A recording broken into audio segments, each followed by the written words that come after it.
Ni nak pompa ke? Ha? Pompa. Show lah. Okay. Hi. Actually, I'm in a position where I cannot share what is my achievement because I don't achieve apa lagi. But I can share my experience throughout the program yang mana yang masuk under Astro on air. Tak tahulah diorang tengok ke tidak. Tapi Cik Zul kata dia tidak ada tengok. To share with you, I actually macam mana I boleh rasa nak pergi audition tu. First, because of the promo lah. I duduk masuk dalam kereta pasal Radio Era, I dengar promo pasal on air. Apa on air ni? Kan nak cari pengacara. I tak sangka benda ni reality TV tau. I ingatkan ni kita pergi sana interview, then kalau dapat then kita kerja dengan Astro. Then I tengok dekat TV pun ada ni iklan dia tu kan, pasal on air. So I macam nak try lah benda ni. Pagi pukul 9 dah berdiri depan pintu Astro. Bila dia nak buka gate, bila dia nak buka gate kan. Memang time tu kalau kita tengok ramai gila orang kat situ kan. Buka je gate, semua orang lari tau. I macam what? Kenapa semua orang lari? Kawan cakap, lari lah, aku lari. Ambil kaedah lah. Okay, I lari juga. Lari, ambil form apa semua. I punya turn, alhamdulillah tak lama sangat lah. Pukul 8 malam habis lah. Wow. 8 malam. Tak lama sangat. Memang suasana masa kat audition tu memang sangat pressure. You boleh tengok semua orang macam prepare buat apa ni, prepare dia punya script dia, apa dia nak present. Memang dalam tu kalau you tengok I memang reserve lah. Memang sangat reserve. Because for me the main purpose of this competition is for them to find a TV host. They will only judge me based on the task that I'm doing. So I just need to excel and just need to perform on the task that I'm doing lah. So I just don't worry about other thing, gossip things. So I just I pun tak adalah nak depan kamera sangat kan. Macam memang reserve lah. Macam tu tengok kan. Jenis tak campur orang kan? Tak, I campur juga orang. Tapi I know because this is competition yang I masuk on air. So I cannot be like too friendly with them because competition kan. Kalau you terlalu baik dengan orang tu, saya tak langsung you akan menunjukkan kelemahan. Sebenarnya kalau as a TV host, sebagai personality TV, dia punya kelas lain sikit dari actor atau penyanyi tau. Macam contoh personality TV like Normala, Azila Razi kan. Ni yang successful yang until now kan, yang masih ada. Rasa Diba pun sama.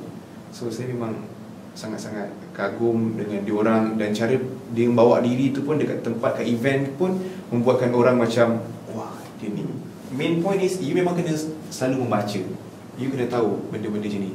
And not necessary I can say kalau dari segi membaca tu, kalau contoh you buat berita tak semestinya you tak boleh baca benda-benda berita hiburan kan. Ataupun kalau contoh you buat hiburan je tak semestinya you baca gosip je.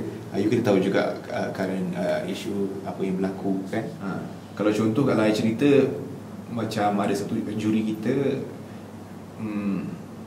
Zainal Abidin Rauf.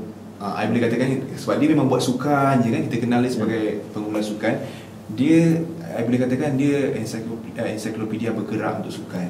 Sebab dia buka TV, pap, dia boleh komen. Dia buka TV sukan ni, pap, dia boleh komen. I macam wow. So memang dia memang banyak buat research pasal sukan.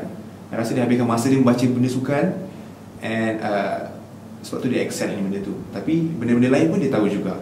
Dia orang pun cakap, you kena lebih banyak baca benda-benda sini, you kena ambil tahu pasal benda ni. So you kena start baca. Kalau you tak nak baca pun, you just tengok.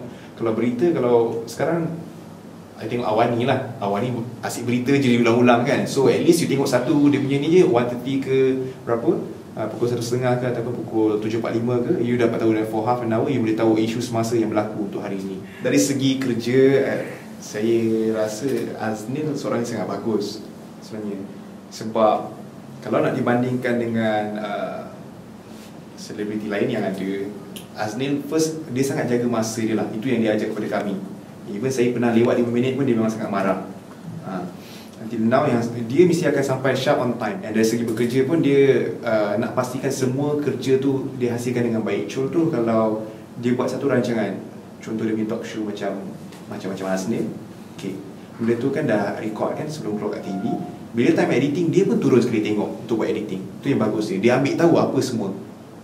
Sebab tu itu yang dia nak ajar kat kita, supaya kita tahu juga kerja-kerja kat belakang kamera apa yang kita kena belajar.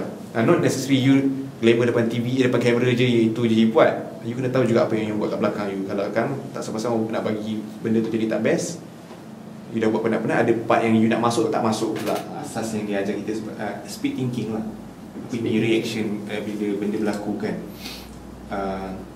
Benda ni you kena practice tau, you kena brush up sendiri. Macam dari segi you practice. Contoh macam yang selalu kita dalam kelas tu, apa yang dia buat untuk kita buat speed thinking, dia bagi kita okay, botol air, I give you 2 minit untuk bercakap pasal botol air. So you bercakap pasal botol air, you tak sempat nak fikir, you dah kena cakap, you kena bercerita. And cara yang Azril ajar kita, dia tak suka kita cerita okay, botol air dibuat pada jenis-jenis no, dia bukan situ. Dia suka kita cuba fikir, untuk berfikir di luar kotak. Kita nak cerita botol air, mungkin kita boleh ceritakan daripada gunung turun ke darat, macam tu, something yang kita daripada luar dulu, dan kita baru masuk pada topik kita. The more you practice benda tu, you akan tahu apa you nak buat. Contoh sekarang you nampak benda ni jatuh, contoh kerusi ni jatuh kan. Kalau contoh you dalam suasana yang agak ceria kan, you macam takkan you nak terkejut kan, cakap, oh jatuh pula benda ni. Mungkin you boleh cuba buat benda macam tu lah. Maybe I'm not good at that, tapi you kena brush up untuk you punya speed thinking tu. Budak yang handle bahagian surprise tu, nampak muka dia sangat macam memang sedih gila. Surprise sangat. Dia sangat surprise.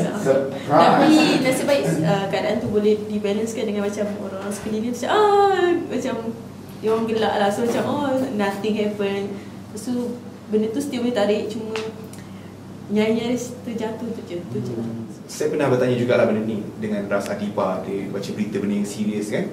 Dia tengah-tengah baca berita, dia share, tiba-tiba lampu terbakar satu. So dekat TV nampak gelap. So macam ni nak handle benda tu. So as a pembaca berita, sebab dia baca berita, so dia communicate dengan producer kat dalam tu. So dia bercakap dalam, minta maaf, kami menghadapi masalah teknikal, kami akan kembali sebentar lagi. So mungkin dia boleh terus habis macam tu, sebab dia bukannya benda yang lawak, dia boleh cakap terbakar macam tu. No, dia kena you know lah. So mungkin same situation macam tu. Kalau contoh benda tu minta maaf, ada masalah teknikal ataupun ada sedikit terganggu majlis ni, tapi apa pun kita teruskan dengan aktiviti seterusnya. Kita boleh buat itu, sebab kerja-kerja pembaik pulihan tu kita serahkan kepada orang yang buat benda tu lah. Sebab kita sebagai host je, kita menyampaikan, beritahu apa yang berlaku supaya orang tak terkejut lah. Audience semua gelak. Dengan kita dalam TNC pun gelak. Saya masa tu terkedu je, lepas tu saya senyum je. Dan dengan konsep partner saya, kita dah cakap kan, so kita pun okay lah, kita just go on cakap apa, minta maaf atas benda semua. Biasalah benda masalah teknikal, masalah apa kita tak nampak kan. So dia orang pun okey lah. Saya harap dengan pengalaman yang saya kongsi tadi, daripada segi saya pergi audition, saya pergi dalam 2 bulan setengah dalam tu, mungkin sedikit sebanyak kita boleh share lah, supaya kita sama-sama boleh mencapai matlamat kita untuk menjadi host yang berjaya. Sama ada host event, host TV host, ataupun news reader or everything, semuanya menggunakan aplikasi yang sama. You need to have like knowledge on the things that you do, and you really need to have the passion untuk you buat benda tu lah. So sama-sama saya doakan supaya anda semua dan saya juga supaya sukses dalam field ni lah.